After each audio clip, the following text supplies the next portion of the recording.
This is Alex, and you're listening to a special episode from BBC American English. Today, something is going to happen that none of us have experienced before. We're not just going to talk about ancient Greece. No, today we're going to live inside it. To help you improve your English and expand your imagination at the same time, I will remind you of several important vocabulary words along the way. Ancient Greece, philosophy, mythology, city-state, democracy, Acropolis. Now, let's begin. I slowly close my eyes. I take a deep breath. The air around me begins to change. It doesn't become colder or warmer, but I feel that space itself is bending around me. When I open my eyes, I am no longer in the recording studio. There are no lights, no walls, no desk. Under my feet, there are tiny pebbles from a beach, and in front of me lies a deep blue sea whose waves gently and rhythmically hit the shore. This is the Aegean Sea. I hear the sound of seagulls, the smell of salt, sun, and history. I am standing in ancient Greece. In front of me, I see white houses, simple but beautiful, with pale roofs and hand-built walls. Between the houses, narrow alleys carry the voices of people, the sound of conversations, the clinking of tools striking clay, the laughter of children. And in the distance, there's a tall hill above the city. On top of that hill stands a magnificent, glowing temple. This is the Acropolis, the heart of Athens, a place where gods, art, and politics live side by side. I walk across the shore. The sunlight rests warmly on my face. I can feel that the sunlight of this land is different. It feels like sunlight meant to illuminate the human mind. I move toward the city. A narrow path between the houses leads me into the marketplace. In the marketplace of Athens, life is flowing. A busy, energetic, thoughtful life. I hear merchants shouting.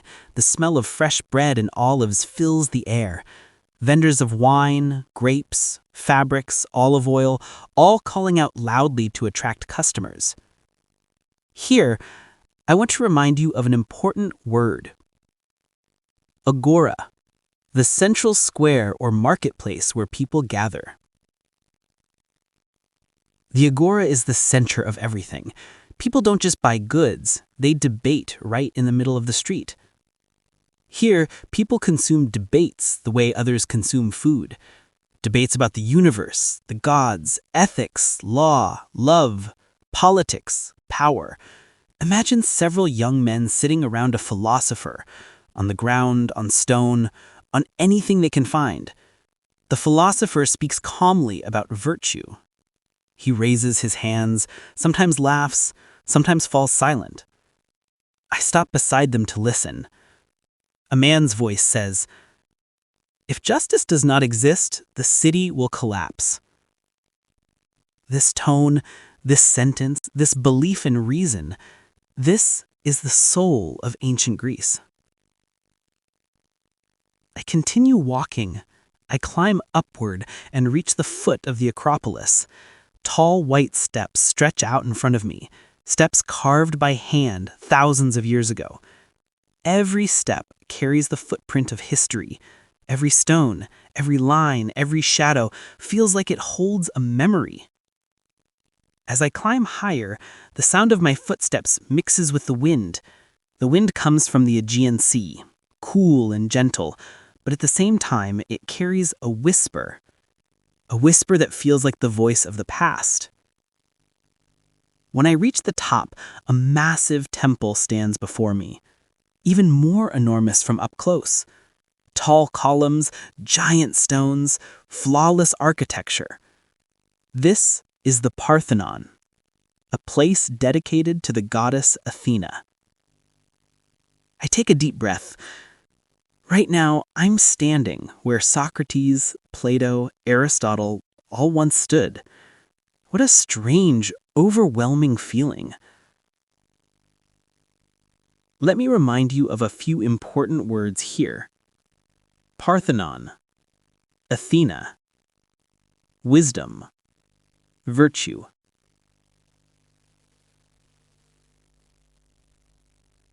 In front of the temple, the city of Athens spreads beneath my feet. The white rooftops glow like waves frozen in the sunlight. The Agora is crowded, and from far away, I can still hear the endless debates of the people. I feel that ancient Greece is not just a historical place. It has a rhythm, a breath, a soul. Everything here is alive, even the stones. And this is just the first part of our journey. A journey into the world of myths, heroes, philosophers, battles, art, and the human mind. My friends, in the next part, we will enter the heart of mythology, a place where gods walk, heroes fight, and stories flow like rivers. As I walk down from the Acropolis, my mind is still filled with the astonishing images I have just left behind. The massive temple columns, the wind of the Aegean Sea, the footsteps of history. But something inside me pulls me toward a place beyond history, to a realm where truth and imagination are woven together. At this moment, my journey is no longer just inside the streets of Athens. I feel that I have entered a boundary that leads to the world of myths. Before I go further, here are a few important words. Mythology, pantheon, Olympus, heroic tales, oracle. I move away from the city. The alleys grow quieter, leaving only the sound of the wind. I step into a wide plain where short grass sways in the breeze and distant mountains stand like guardians of time. I sit on a large stone, close my eyes, and try to feel the myths, not just read them. In that very moment, a voice forms in my mind, not human, not describable, a voice that seems to rise from the earth itself. Do you wish to know us? I open my eyes. No one is there, only wind and silence. The same voice again. No myth is just a story. Every myth is a truth dressed in imagination. I stand up without meaning to. I take a step forward. Suddenly, the world around me changes. Colors become brighter, the air warmer, the light stronger. When I turn, I find myself facing a massive mountain whose peak is lost in golden mist. Mount Olympus, home of the gods. Important words for this part. Zeus, Hera, Poseidon, Apollo, Athena. A powerful wind blows, a wind that seems to carry messages from thousands of years ago. I place my feet on the cold stones of the mountain and begin to climb. I feel that this path is not only outer, it is an inner journey as well. A journey into the heart of the human unconscious. A voice forms within the wind, something between thunder, light, and presence. The sky opens a small crack. A shining radiance in the shape of a human, half visible, half imagined, appears before me. It is neither fully seen nor fully heard, yet its presence is undeniably real. You have come to carry our voice to those who will live after you, so listen and narrate what you see. The light around it glows brighter. It continues. We, the gods of Greece, are symbols of the forces of nature. Zeus is thunder. Poseidon, the rage of the sea. Athena, the wisdom that takes root in the human mind. Apollo, light and art. Heracles, the courage of humans against destiny. Important words for this part: strength, wisdom, courage, destiny, legend. The light slowly fades, but its voice remains in my mind. Myths were not created to frighten or entertain. Myths are the way humans understand themselves. The mist disappears, and I find myself again in the same plane as before. But something inside me has changed. I know now that ancient Greece is not just a land. It is a gateway between human beings and legend, between history and myth, between reality and a dream. And this is only the second part of our journey. Part 3. The air over the plain has grown quiet, but inside me, a storm is raging. After encountering the voice of the gods, something pulls me toward another part of Greece, a part that is neither in the mountains nor in the temples, but in the heart of human stories, a place where heroes walked and wars were fought that changed the course of history. Before I continue, here are some important words: hero, epic, destiny, warriors, legacy. I walk slowly, but this time I feel the ground beneath me is not just a plain. It feels like the beating heart of history itself. The wind carries an earthy scent, a mixture of past, blood, and honor. I close my eyes. When I open them again, I find myself in a completely different place. The battlefield of Troy. A vast shore stretches before me, full of war tents, armor, arrows, wooden and bronze shields. Voices echo through the air, the neighing of horses, the shouts of commanders, the heavy footsteps of warriors. Among these sounds, names rise, names pulled straight out of history: Achilles, Hector, Odysseus. Important words for this scene: Achilles, Hector, Odysseus, Troy, battlefield. A young soldier sits beside a fire, polishing his armor. I walk past him, but I feel his gaze. His eyes are full of courage, yet behind them lies a human worry found in every war: the fear of whether he will survive tomorrow. For a moment, he looks directly at me, as if he sees me. He smiles faintly, a smile that holds both hope and acceptance of fate. I pass by the general's tents. I hear the sound of tactical discussions: how to attack, how to arrange the ranks, how to defend.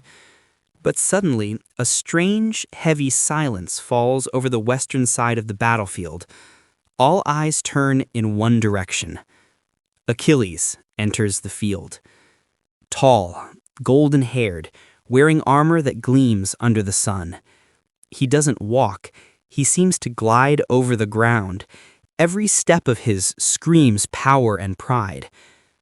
I stand just a few steps away from him, but he does not look at me. He sees only his enemy, his destiny. Across the field, Hector appears, a calm face, but full of resolve. He has come not for glory, not for the joy of battle, but to defend his home.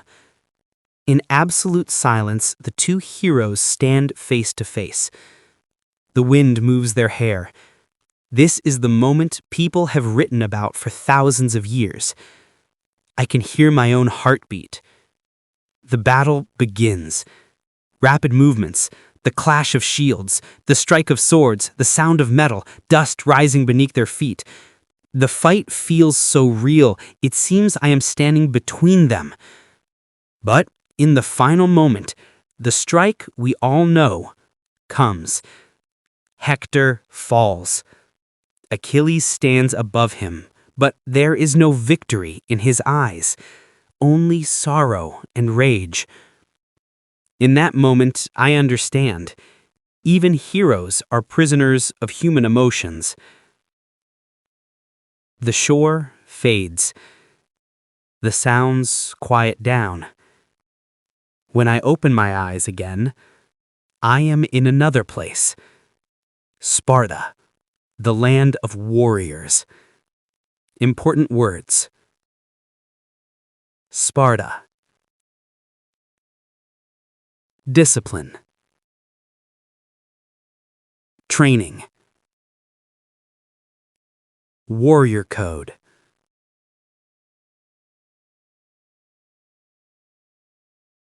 Endurance. Sparta is nothing like Athens. In Athens, culture and philosophy flow, but in Sparta, strength, order, and warriorhood rule everything. Children begin training at the age of 7. Harsh exercises, lack of food, exhausting trials. In every face I see, there is a sign of endurance. I walk through the training field. The sound of wooden weapons clashing, the shouts of instructors, the heavy breathing of young trainees, everything is organized. In Sparta, even the wind seems to blow with discipline. In my ear, a voice echoes, the voice of a Spartan instructor. If you are weak, you lose. If you are strong, you win. But if you are wise, you become immortal. This sentence stops me. I realize Sparta is not only about physical strength, it is about a spirit that does not break under hardship. Suddenly, the light of the environment changes. Sparta fades. I find myself somewhere between the two worlds, between Athens' art and Sparta's power. I whisper to myself, ancient Greece was not just a civilization. It was a combination of wisdom, art, strength, myth, war, and humanity. And this is only the beginning of Part 3. Part 4 will lead us into the era of philosophers in the birth of democracy, a time when the human mind changed forever. When I leave Sparta, I feel that something inside me has changed. Strength, order, discipline, willpower, all of these rotate in my mind. But now it is time to go to a place ruled by a different power, the power of thought. A place where the sword did not rule, but words, reason, and thinking held authority. A place called Athens. Important words: democracy, philosophy, debate, academy, reason. I step into Athens. The sunlight is softer. The wind blows more gently. In the air, there is a strange sense of conversation, freedom, and the search for truth. As I walk, I pass through a large marketplace full of people: merchants, artists, poets, students, wise elders. Here, everyone talks, not to argue, not to shout, but to understand. I look at the crowd, and a sentence forms in my mind. This is the home of thought. In one corner of the Agora, Athens' central square, a crowd has gathered around a man with a calm face but eyes full of the power of words. Socrates. Important words: Socrates, questioning, wisdom, method. Step closer. It seems he is not criticizing anyone. He simply asks questions. Questions expressed gently, yet their depth is like the endless waters of the sea. He asks a young man, "Tell me, what is courage?" The young man answers, Socrates smiles, not because the answer is correct, but because the answer is only the beginning of a mental journey. Then Socrates says, "Why do you think it is correct? If this is true, then what about that?" Watching this scene, I feel something opening in my mind. In Athens, truth is not a destination, it is a path. Slowly, I move away from the crowd. My path leads toward a school near the city, a place where Socrates' student, a philosopher with a structured and logical mind, teaches. Plato. Important words. Plato. Ideal forms. Academy. Justice. Plato's academy is not just a building. I feel as if I'm entering a world of thought. Students sit together and Plato explains the world of forms. He says, "We see shadows, but truth lies beyond the shadows." When I hear this, the image of Plato's cave forms in my mind, a story that remains inspiring even thousands of years later. But my journey is not over yet.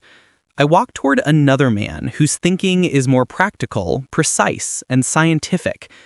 Aristotle. Important words. Aristotle. Logic. Science. Observation. He was Plato's student, but his path is different. If Plato spoke of the world of ideas, Aristotle spoke of the real world, of things that could be seen, touched, measured. He sits among his students and talks about nature, politics, ethics, animals, and stars. He categorizes the world, creates rules, and shapes the foundations of science. Quietly, I whisper to myself, these were not just philosophers, they were the engineers of the human mind. But Athens was not only the home of philosophy. Here, democracy was also born. Important words. Democracy, citizens, assembly, voting. I walk toward the gathering place of citizens, the place where political decisions were made. People discuss, argue, reason, and vote. Here, the government is in the hands of the people. For a moment, I imagine, if I were an ordinary Greek citizen, I could express my opinion here about war, taxes, laws, and the future of my country. This feeling is powerful, a feeling that gives a person value and identity. Athens, with all its debates and disagreements, was a place where voices were heard. The sun slowly set, but I continue walking through Athens. In the streets, the sound of lyre music, the smell of fresh bread, the applause of spectators in the theater, everything is alive. I climb a hill where an enormous, magnificent, symbolic structure stands. The Parthenon. Important words. Parthenon. Architecture. Goddess Athena. Cultural heritage. When I reach the top of the steps, a marble floor shines under my feet. The columns are tall, but the sense of pride and calm they convey is even taller. Here lies the symbol of Athens' spirit, the spirit of wisdom, art, order, and beauty. I stand for a long time and simply look at the architecture, the sky, the history. Inside myself, I say, Greece is not just history. Greece is the story of humanity on its journey to understand the world. And this is the end of part 4. But not the end of the journey. Part 5 will take us to the greatest ruler of Greece, a young man who changed the world by the age of 32. Part 5. When I walk down from the Parthenon, I feel that my journey in Athens is complete.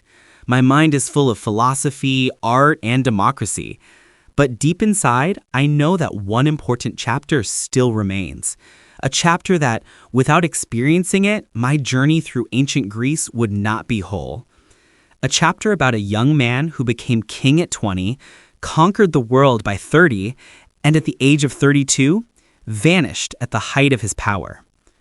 Alexander the Great. Important words: Alexander the Great, conquest, empire, strategy, legacy. The sky suddenly becomes brighter. The light is intense, like the dawn of a great victory. When I open my eyes, I find myself in a city echoing with the sound of horses' hooves, a city where a legend begins. Pella, the birthplace of Alexander. A young boy runs across the training ground. His hair is light, his eyes full of determination. From the very first glance, something shines within him, something like the spark of a star. Beside the training field stands a powerful man, Philip II, Alexander's father and one of Macedonia's greatest rulers. He watches his son with great focus, not with the pride of a father, but with the gaze of a man who knows the future of the world lies in this boy's hands. Alexander was never an ordinary youth. He grew up surrounded by war, politics, and leadership. But above all, he had a teacher who transformed his mind, a man named Aristotle. Important words: tutor, knowledge, education, wisdom.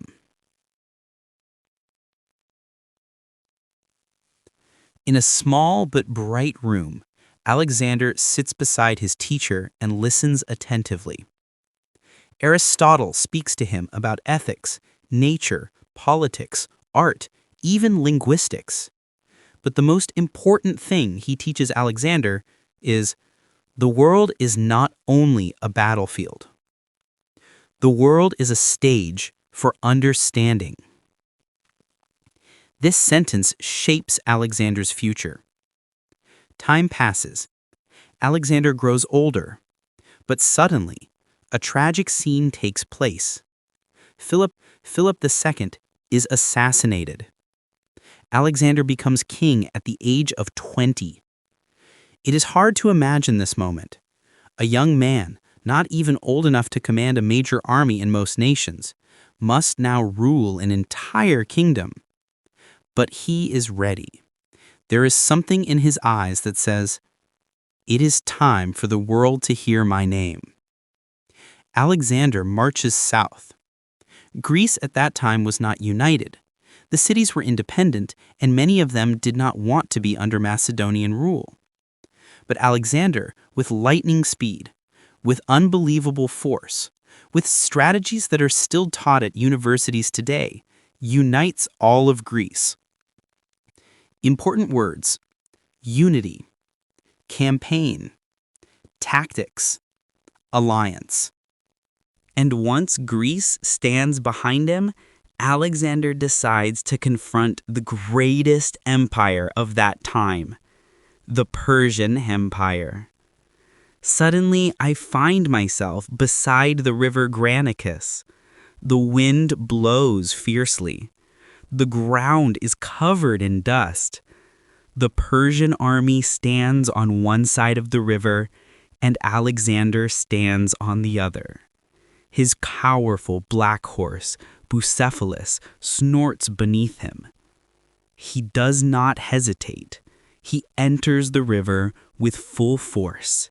His soldiers shout, hands rise, swords shine in the air. The battle begins. This is his first great encounter with Persia. The first, but not the last. After the victory, Alexander advances toward the heart of the Persian Empire. At Issus, at Gaugamela, in battles whose names still shake history. Important words: Battle of Issus, Battle of Gaugamela, Persian Empire, Darius III.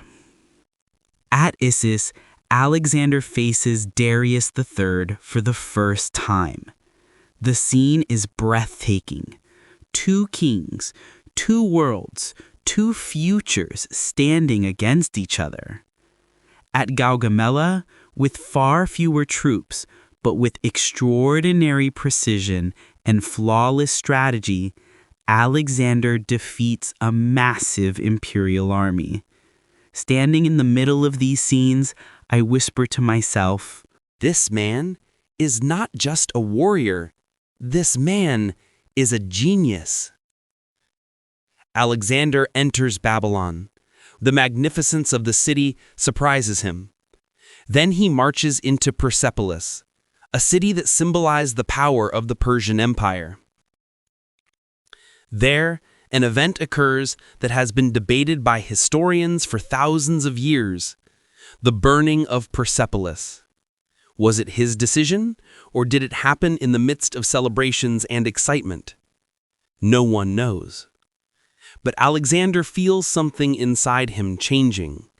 He is no longer just a conqueror. He begins to build an empire. He marches east, through mountains, deserts, unfamiliar lands. He reaches India. By the river Hyphasis, as he looks at India's war elephants, he smiles for a moment, perhaps thinking, "This world is so vast."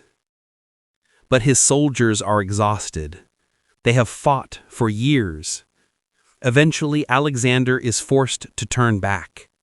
When he returns to Babylon, he suddenly becomes ill. Nature at times stops even the greatest of men. At the age of 32, at the height of power, at the height of glory, he closes his eyes, and the world goes silent for a moment. I stand beside the Euphrates River. The warm Babylonian wind brushes against my face. Inside myself, I say, Alexander did not only conquer the world, he conquered the human mind. He showed that dreams, even the wildest ones, can change the world. Final important words: ambition, courage, vision, history, immortality. Now my journey through ancient Greece ends. From myth to philosophy, from democracy to power, from art to empire. In this journey I learned, when humans seek to understand the world, they create history. And when they seek to change the world, they become legends. This is the end of part 5. Goodbye.